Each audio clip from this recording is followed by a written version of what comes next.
ఈ మధ్యకాలంలో మీ అందరికీ కూడా గుర్తుండే ఉంటుంది. మిట్టల్ స్టీల్ అని చెప్పి నక్కపల్లిలో మిట్టల్ స్టీల్ అని చెప్పి ఆయనేది ఇచ్చినట్టుగా దానికి బిల్డప్ ఇస్తూ దానికి ఒక అడ్వర్టైజ్మెంట్ ఇస్తూ దాని గురించి ఈ మధ్యకాలంలో పెట్టాడు. నాకు ఆశ్చర్యం అనిపించింది అసలు. అయ్యే చంద్రబాబు నాయుడు క్రెడిట్ చోరీకైనా క్రెడిట్ దోపిడీకైనా ఒక హద్దు పొద్దు ఉండాలి.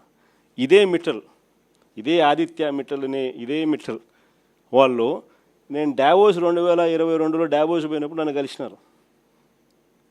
కలిసి వాళ్ళు అప్పట్లోనే గ్రీన్కో ప్రాజెక్టులో దాదాపుగా 4,800 కోట్ల రూపాయలు కర్నూలులో కడతా ఉన్న పంప్ స్టోరేజ్ ప్రాజెక్టులో భాగం తీసుకొని గ్రీన్కోలో 4,800 కోట్ల రూపాయలు పెట్టుబడులు పెట్టడానికి ఆ రోజుల్లో డావోస్లో అప్పుడే నా సమక్షంలోనే అవగాహన కుదురుంది. అది కాక అప్పట్లోనే ఎస్ఆర్ స్టీల్ వీళ్ళు కొనుగోలు చేసి దాంట్లో ఎక్స్పాన్షన్ కూడా పోతూ 1,000 కోట్ల రూపాయలు పెట్టుబడి పెట్టేదానికి కూడా ఆ రోజే నా సమక్షంలోనే అది కూడా జరిగింది. ఇది కాక వీళ్ళను కొత్త స్టీల్ ప్లాంట్ పెట్టడానికి అడుగులు ముందుకు వేయండి అని చెప్పి ఆహ్వానించింది నేను.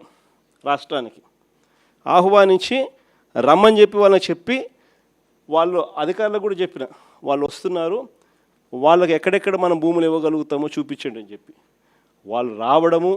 మన అధికారులు ఫస్ట్ కాకినాడ SCZలో భూములు చూపించినారు, తర్వాత మూలపేటలో వీళ్ళు రావడానికి భూములు చూపించారు, తర్వాత నక్కపల్లిలో మన హయాంలోనే వీళ్ళకి భూములు చూపించినారు. చూపించిన తర్వాత నక్కపల్లిలో వీళ్ళు ఎన్నికలకు మునిపే రావడము, నక్కపల్లిలో భూములు కూడా చూసుకోవడము, భూములు వాళ్ళకు నచ్చడము, అక్కడ ఆల్రెడీ అప్పటికే APIC భూములు మన దగ్గర ఉన్నాయి. ఆ భూముల్లో నుంచి వీళ్ళకి 2,200 ఎకరాలు మనం అప్పటికే సూత్రప్రాయంగా వీళ్ళకి ఇవ్వడం కూడా జరిగింది. సూత్రప్రాయంగా ఇచ్చేదానికి అడుగులు ముందుకు కూడా వేశాం. ఈ లోపల ఎన్నికల కోడ్ వచ్చింది. ఇది జరిగింది. ఇక్కడ చూస్తే ఎన్నికలు అయిపోయిన తర్వాత చంద్రబాబు నాయుడు గారు మనం అంత దూరం తీసుకొచ్చిన ప్రక్రియను ముందుకు తీసుకుపోయినాడు. అంతే ఈయన చేసింది. ఓ జూమ్ కాల్ పెట్టుకున్నాడు, మాట్లాడినాడు, అంతే.